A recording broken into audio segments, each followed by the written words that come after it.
In this video, we'll witness the transformation of a century-old abandoned landfill into a fully functional, legendary yacht, the kind you've probably never seen before. This isn't going to be just a simple yacht. It's being built to handle any kind of race, long sea voyage, or even dangerous adventures in the middle of the ocean. The young man behind this project is named Leo. He's always had a deep love for the sea, passionate about sailing and boats. But his love didn't stop at just sailing or owning them. He's also incredibly talented at building them from scratch. As they say, his hands can turn anything into gold. In this video, you'll see for yourself that he's truly a master craftsman, a man who loves woodwork and every tiny detail that comes together to create the yacht of his dreams. But the most remarkable thing about Leo is his fearless, almost crazy adventurous spirit. It's that spirit that pushed him to buy what was practically a pile of junk, a wreck so run down that even the scrap dealer who had it didn't think it was worth selling. Yet Leo bought it for just $1. He then made the bold decision to turn it into a one-of-a-kind yacht. It was a wild move, but one that perfectly fit his daring nature and desire to break away from the ordinary. The yacht's name is Tally, and it was originally built in 1910, meaning it's over 100 years old, older than some countries that exist today. Its design is now considered almost historical. Unfortunately, time had taken its toll. The wood had completely deteriorated, and the yacht was no longer seaworthy. Back in its glory days, this yacht had actually won major prizes in some of the world's biggest races. It was once the talk of the sailing world. But of course, nothing lasts forever. After decades of neglect, it fell into ruin. That's when Leo decided to bring it back to life, to restore its lost glory and value. When he first saw it, the yacht was propped up with long wooden beams to keep it from collapsing. Since it wasn't designed to rest on land, it would have easily tipped over onto its side without support. Those beams were essential not only to keep it stable, but also to provide safety while working on it. That's because while he's working inside or replacing the planks, the yacht needs to be perfectly stable, 100% secure to prevent any accidents or structural errors. At the same time, the supports protect it from cracks or bending, especially since it's already in terrible condition and can't handle any more stress. The yacht's condition was genuinely awful. The wood was rotting, and most of the hull planks were completely ruined by salt water and humidity. The metal parts and nails were eaten away by rust. This wasn't an exaggeration. It was the harsh reality of the yacht's state. If you look closely, you'll see severe cracks running along the hull, which is the main structure supporting the yacht from below. There were also large holes, broken frames, and decayed wooden beams inside, with the foundation itself severely damaged. Naturally, the engine was extremely old and no longer functional. Anyone else in his position would have simply given up and walked away. But not Leo. He decided to move the yacht to a larger workspace where he could work more comfortably and safely. Since the restoration was going to take a long time, they reinforced the setup with new, stronger wooden supports. Then, they began by removing the old planks on the lower section to replace them with fresh wood. Soon after, the new wood arrived, long, thick pieces in 2 large sections. From the look of them, you could tell they were built to last. But Leo didn't want to use them as they were. His plan was to join the 2 sections together to create the keel, the very base of the yacht, the main backbone that supports the entire structure. So whenever I mention the word keel, that's what I'm referring to, this crucial part at the very bottom of the yacht. Using a winch, they carefully lifted the large wooden pieces, glued them together with marine adhesive, a powerful water and salt-resistant bonding material that's basically the strongest thing you can use for wood at sea. It holds the timber together as if it's fused into one solid piece. Once the new keel was fully assembled, they removed the old, rotten one, which was literally good for nothing but the trash, and immediately installed the new one they had just built and aligned. They placed smaller wooden blocks underneath it to lift it slightly off the ground and used a small jack to level and secure it perfectly. After confirming that it was firm and steady, they turned their attention to the yacht's side planks. Since those were too damaged to be reused, they removed them all and brought in large, solid new boards, the ones that you can see right here. These new pieces would serve as the foundation and main supports of the yacht. After cutting them precisely with the saw, they carefully installed each one, taking their time to ensure everything fit perfectly into place. The planks were extremely heavy, so the team had to help one another during the installation process. They secured everything tightly. Some parts were fixed with marine adhesive, while others were fastened with these massive bolts you can see here, probably the biggest bolts you'll ever come across. The yacht required wood that was exceptionally strong and durable. It wasn't the kind of job where you could just buy pre-cut planks from the market and start assembling right away. They wanted every single piece to be handmade, crafted entirely by their own hands, even the planks themselves. To make sure there were no hidden defects in the wood, they decided to source it directly from solid tree trunks, using extremely tough trees like oak, known for its natural resistance to water and salt. It's the kind of strength only nature can produce. They left the bark on the outer surface of the logs to protect the inner wood from drying or cracking before cutting it. After bringing in the tree trunks, they placed them under a special machine that sprays water continuously to prevent the wood from drying too quickly and to keep it in good condition. They also applied a preservative solution to protect it from insect and rot, the kind of decay that usually takes over untreated wood. Once that was done, they cut the trunks into planks and transported them to another area to continue working on them. The results were outstanding, perfectly crafted wooden boards that looked flawless. These guys truly know their craft, producing pieces that match the exact dimensions and shapes the yacht required. Since yachts need very specific measurements and curves, this method allowed them to get the precise quality and sizes they needed. They even shaped the wood into beautifully curved panels designed to fit seamlessly along the yacht's sides. These curves aren't just for looks, they help the yacht glide through the water more smoothly, reducing drag and making movement through waves effortless. That's what allows the yacht to move through the ocean as gracefully as a fish. This design also saves a significant amount of energy, whether the yacht is powered by sails or an engine. At this stage, the team was still busy removing any damage or useless parts from the yacht. After that, they brought in a large, thick wooden board, cut a section of it with the saw, and began smoothing and sanding it down to perfection. This process ensures that the wood surface becomes perfectly smooth, preventing any scratches or grooves where water might collect. After cutting and securing each plank, they also have to trim and level the edges so that every board aligns evenly with the rest. At this stage, they began working on the foundation that would sit above the yacht's keel, a section that runs the entire length of the vessel. Naturally, no single tree is long enough for that, so they created it from several pieces, carefully cut and shaped so they fit together seamlessly. Once all the pieces were ready, they moved them onto the yacht and bonded them tightly using marine adhesive and heavy-duty bolts, merging them into a single solid structure. They then went back to cutting more wooden boards to craft detailed components with intricate designs. By now, the entire basic structure of the yacht, from the keel to the side frames, was complete. That was a massive milestone. Hats off to the crew. Next, they started shaping the yacht's bow, the front section, giving it its distinctive curved form. They removed the extra unnecessary parts of the wood to get the right shape. Of course, the surface at that point was still rough and had sharp edges, so they sanded it thoroughly until it became smooth and sleek.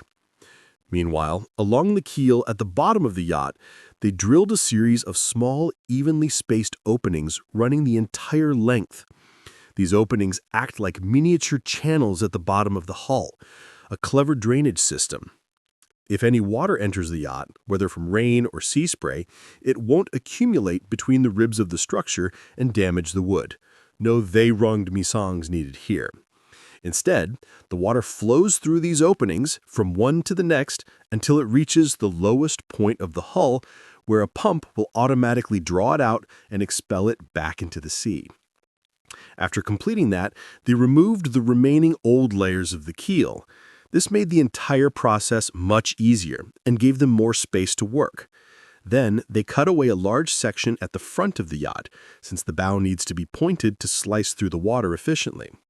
Once that layer was removed, they carefully sanded the wood again until it was silky smooth.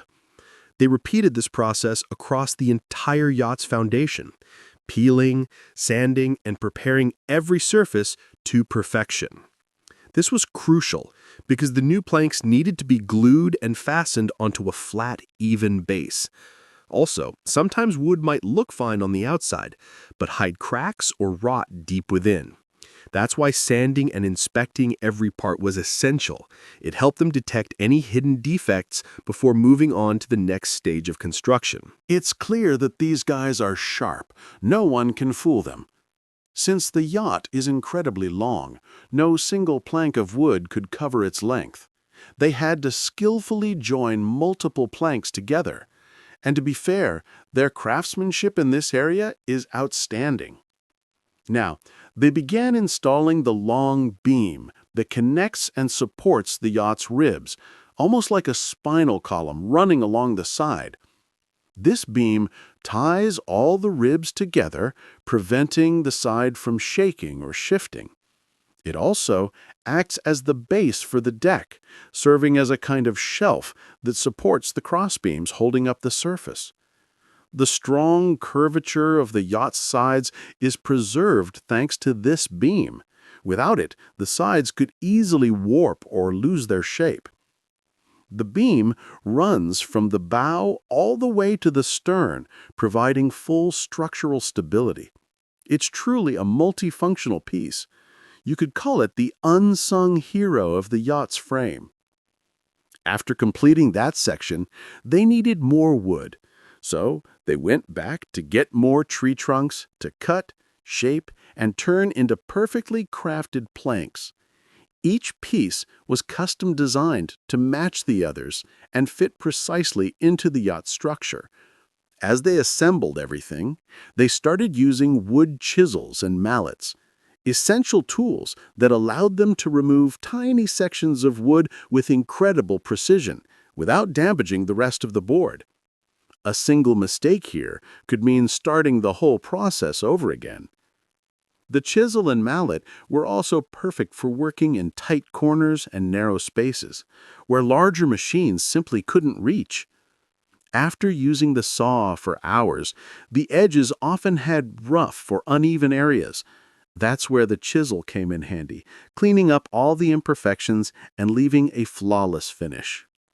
Next, they leveled the entire frame, ensuring that every section of the yacht's body was even and perfectly aligned. This was crucial, so that when the planks were installed, there would be no bumps or daps between them. Once everything was leveled, they moved on to the deck supports, installing them with equal spacing across the top.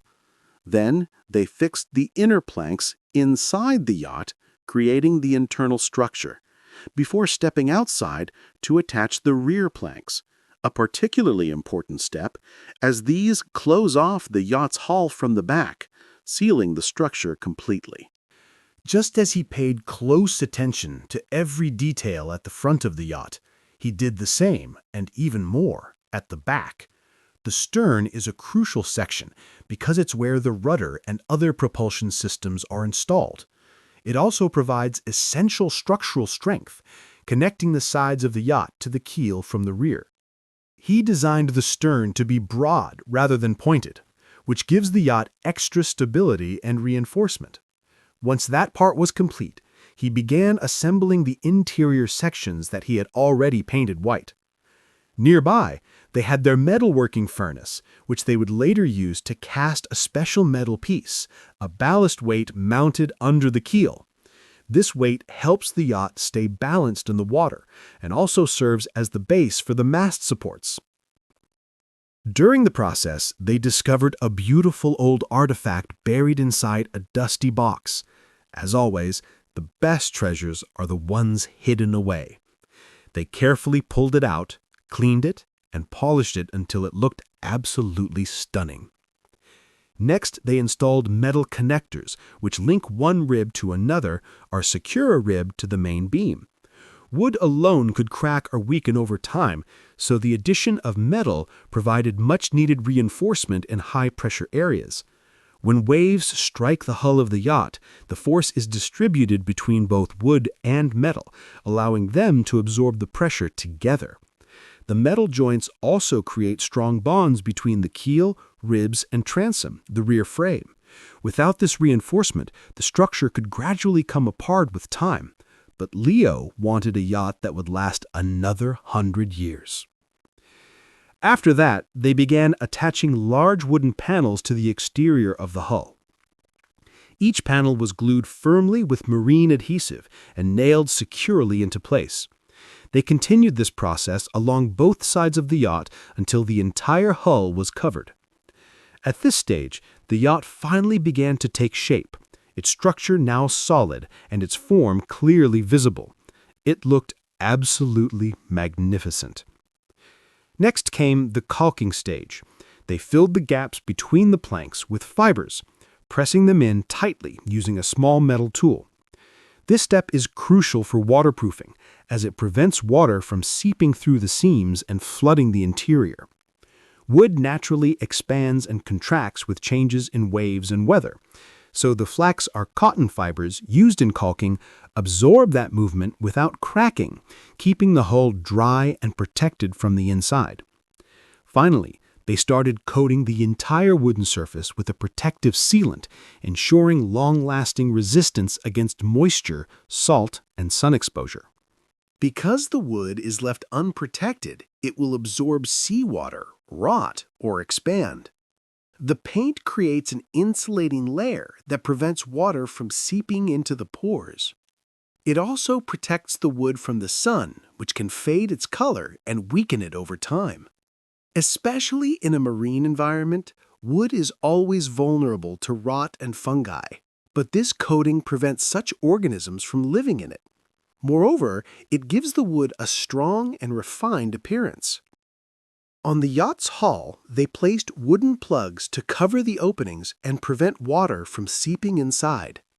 Once the plugs were inserted and secured into the planks, they trimmed off the excess parts. Afterward, they sanded down the entire side of the yacht, removing the first rough layer of wood until the surface became perfectly smooth. Then they applied a white primer coat all over the yacht, followed by a brown layer, and finally a bright orange color.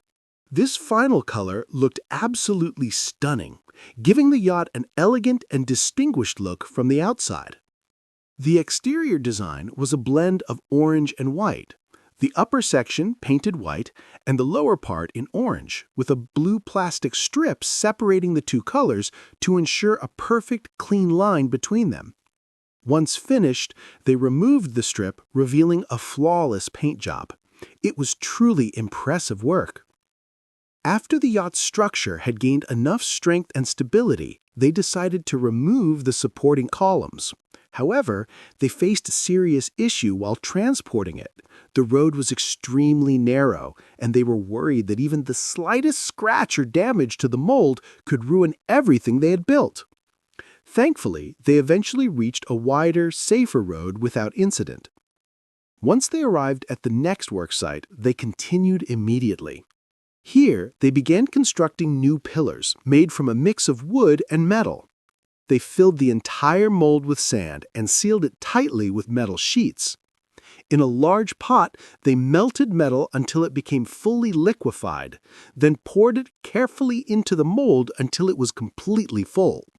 You can see its color turning shiny silver as it cooled. They poured the remaining molten metal into another mold until all the material was used up.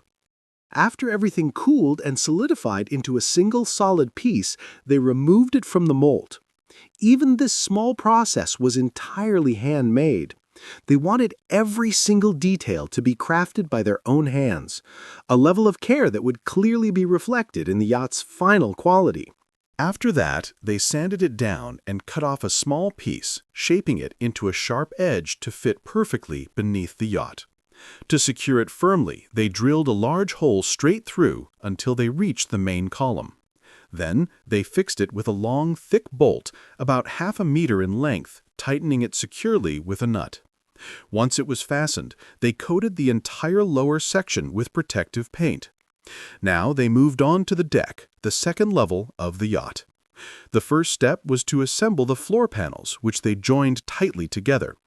Just like before, they inserted wood plugs into the screw holes to seal them neatly. At this stage, the engine had also arrived, so they used a hoist to lift it and carefully lower it into position inside the yacht.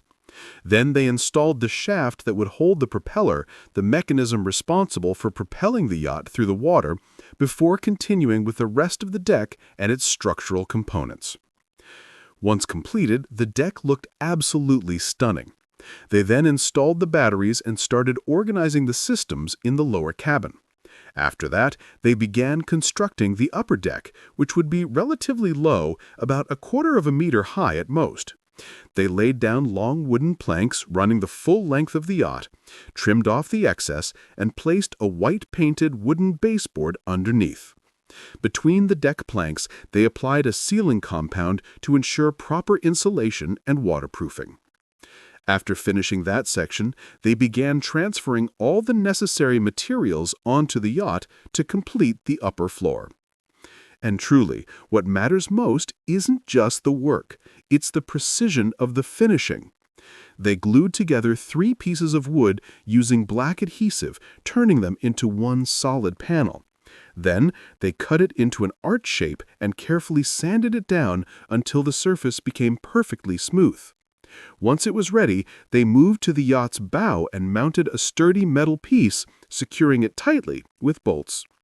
They also built the yacht's main door, a moment of pure joy for them, as their long-held dream was finally becoming something tangible. In the hallway, they constructed the opening that would connect the first and second decks and painted it in a rich honey-brown color that looked absolutely stunning, beautiful in both function and design. Then, they began carving a detailed pattern into the wood. After sanding and painting it, the piece looked incredible and was installed in another section of the yacht. Finally, they started placing the base structure that would later become a seating area, and once they attached the final wooden panels, the interior began to look truly magnificent. The yacht was about to get a fresh coat of paint, but before that, several things needed fixing. Some of the floor lighting wasn't working, and the lower cabin still needed a proper door installed. There were many small details left unfinished, so he began adding polished white wooden panels that gave everything a sleek, elegant look. As for the kitchen, he closed it off with honey-colored wood that looked absolutely stunning. He also crafted some decorative wooden pieces, painted them the same honey shade, and hung them up to dry. Across the 2 deck planks, he placed a wooden board running crosswise, continuing that same line neatly along both sides of the yacht. A brilliant touch, honestly. Now the yacht was in its final stages, with only a few finishing touches left. After building the staircase that connects the lower deck to the upper one, he painted it with that same beautiful honey color and installed it in place. The staircase could fold and unfold, making it both practical and space-saving. A clever design that proved once again that when work is done with passion, the result is nothing short of extraordinary. Most likely from the same workshop area, he took a metal piece, painted and refined it until it turned into something magnificent. After that, they prepared to move the yacht to another location. They had put so much effort into it, and honestly, watching the process was just as exhausting as it was inspiring. Then came the sight of the largest tree they had ever seen, big enough to build an entire yacht on its own. They fed it into a massive machine to cut it down into planks, transforming it into the pile of lumber we see now. Now it was time for the crucial step, the mast. After crafting it, they coated it in a rich, dark yellow finish that looked absolutely breathtaking and moved it carefully into position on the yacht. Once in place, it towered beautifully. Even the ropes you see at the front, the ones used to control the sails, they made those by hand, ensuring unmatched strength and durability. They also completed the smaller unfinished details, like adding the final wooden planks to the side of the boat and installing the compass that would guide them at sea. Then came the helm and the horizontal mast mount. At the yacht's bow, they fitted a small faucet and even a tiny heater. On the seating frames, they added cushions and padding, transforming the area into a cozy, elegant dining and lounging space. Finally, they reached one of the most emotional moments, carving the yacht's name into the wood. They were overjoyed, proud that their dream had finally become real. The yacht then received its final coat of olive green paint, a truly striking color, and once it was done, they moved it to the sea. And then came the moment they'd all been waiting for. The sails were raised, and the yacht set off gracefully into the open water. This whole journey teaches us something profound, that nothing is impossible. The most important thing is to start, to take that first step toward what you want. Every dream you have can become a reality, just like this yacht. If you enjoyed this video, I'd love to hear your thoughts in the comments, and if you haven't subscribed yet, I hope you'll join us on the channel. Thank you for watching.